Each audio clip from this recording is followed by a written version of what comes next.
off by going back in history a bit, right? So if you looked at and if you define the gig worker as a contingent worker, what you would have seen historically is at the back of every recession, that workforce would shoot up because unemployment went up in the market. People would look for quote unquote gigs to do, and over a period of time, as the economy recovered and jobs came back, you would actually see a dip in the gig workforce that was there.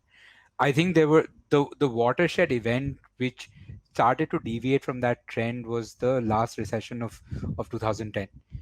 Because what you will see happen then was that as economic growth came back, it didn't come back with jobs. So you had what in India also we debate as jobless growth, and you had that as a secular trend happening across the world. I think that's a seminal event which marks for me the rise of Gig 2.0.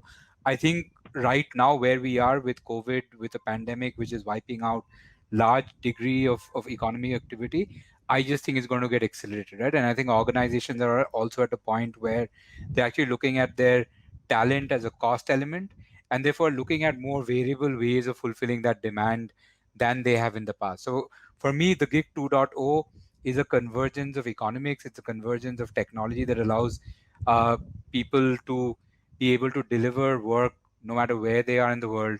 And as I look at it, as organizations manage a more volatile environment going forward, this model, if nothing else, is going to get stronger. So that for me is Gig 2.0, an environment where the what you'd expect as a traditional downturn in gig demand as economy comes back doesn't really happen anymore.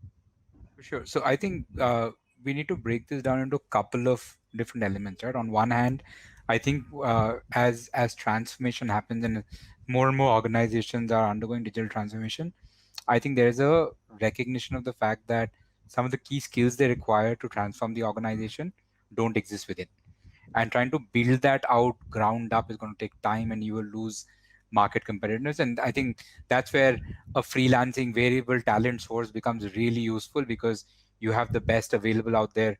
They come in, do their bit, go away. It's talent that's available on tap, right? So the way I see it, as disruption in the economy increases, more and more organizations looking at harnessing the power of tech, I actually see the gig workforce really expanding. I think the other thing, and maybe more so for India than maybe some of the other economies, is the myth of that cradle to grave job for us has been busted, I think, in the last decade or so, right? I mean, I'm sure all of our parents had one job that they joined and they retired from.